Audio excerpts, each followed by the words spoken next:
Before getting started, I wanted to tell you why I took off producing new Slow Blues in E episodes for a few months. It was to concentrate on the release of a recording project, HarmoniMonk Volume 11. This is a collection of grooving tone collages based on Thelonious Monk classics using multi-tracked harmonicas wetted with mongrel canned sound beds that are summoned from cheap digital technologies, mostly my iPhone. That's the opening cut, Blue HarmoniMonk, playing in the background.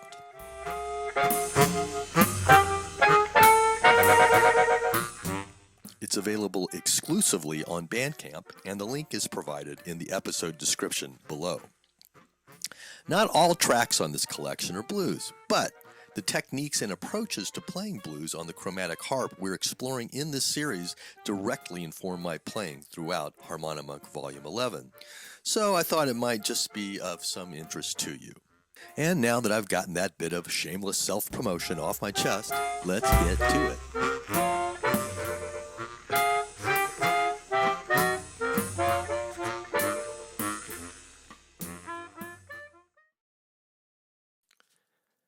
Hey everybody, hope you're all healthy and welcome to episode 13 of Slow Blues in E for a chromatic harmonica tuned to the key of C major. In this episode, we will cover two more sweet spots available from the E minor blues scale. The first is what I call a roll.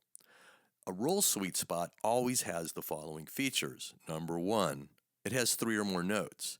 Number two, all notes are in the same breath direction. Number three, notes can have different slide positions. The second sweet spot is what I call a one-hole twirl, which has the following features. Number one, it has four or more notes. Number two, all notes are played on a single hole. Number three, at one or more points in the sequence, the slide will change direction while remaining in the same breath direction. And number four, there is a change of breath direction on the final note. Both of these sweet spots are what I like to call the piano mine variety. In other words, they loosely borrow from the vocabulary of blues piano players. Let's first explore the roll on an E minor blues scale. It's a three-note sequence that begins on three-hole draw with slide out, followed by three-hole draw with slide in, and ends with four-hole draw slide out. When you put it together, it sounds like this. Those notes are A natural, B flat, and B natural. The phrase moves from the perfect fourth in the key of E to the blue or flatted fifth and ends on the perfect fifth. The middle note makes it a particularly bluesical note sequence. Now, without breaking a sweat, we can phrase it in many different ways. The four-wheel woodshed are 1. Quarter note triplets. That is three notes evenly placed across two beats. And that sounds like this. 1, 2, 3, 4.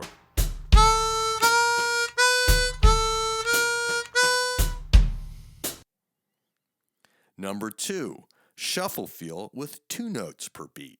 That sounds like this. 1, 2, 3, 4.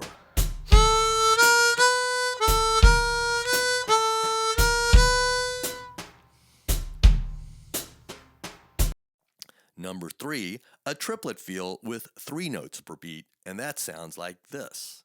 1, 2, 3, 4.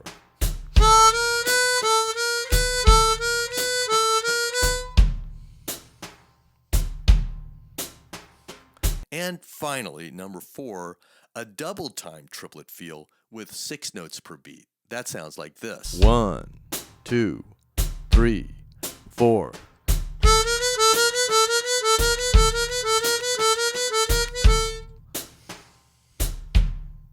Now, let's explore the one-hole twirl sweet spot in the E minor blues scale. It starts with three-hole draw slide out, moves to three-hole draw slide in, then back to three-hole draw slide out, and ends with three-hole blow slide out. So we put that all together, it sounds like this. The notes are A natural, B flat, A natural, and G natural. These are the perfect fourth, the blue 5, the perfect fourth again, and we end on the blue third. We'll woodshed this note sequence in 3 ways. Number 1, as shuffle feel eighth notes. That sounds like this. 1, 2, 3, 4.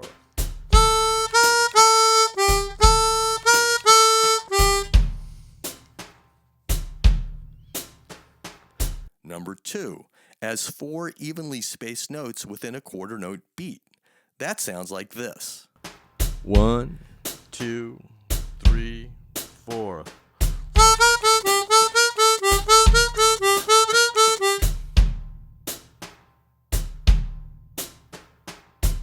Notice how the 4 feel of the phrase tugs against the 3 feel of the drums.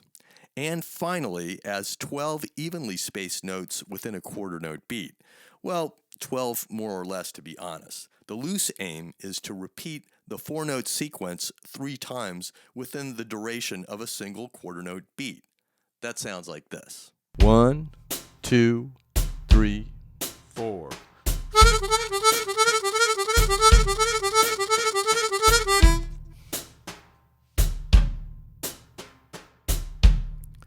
Okay, on to the woodshed. I'm going to play a 12-bar chorus that incorporates the 2 sweet spots and the rhythmic placements just demonstrated. You can try it out with the play-along included in the playlist. Here we go.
So there we go. We got a couple more sweet spots on the E minor blues scale. Next episode, we're going to change gears a little bit. These first 13 episodes, we've been kind of, getting into playing chromatic in the key of E by just exploring how to use a couple of different scales, namely E minor pentatonic and the E minor blues scales, and we didn't really pay too much attention to the chords. For the next series of episodes, that's what we're going to focus on, is how we can dig into each of the 3 chords a little more for some expanded options. And the chords are E7, A7, and B7. And we're going to learn all kinds of ways to get bluesical within each of those individual chords, while certainly not, abandoning the more modal approach we've taken up to this point. But now we're going to complement that with a chordal approach. So please stay tuned. I wish you all good health and calm waters. So till next time, be well. Bye.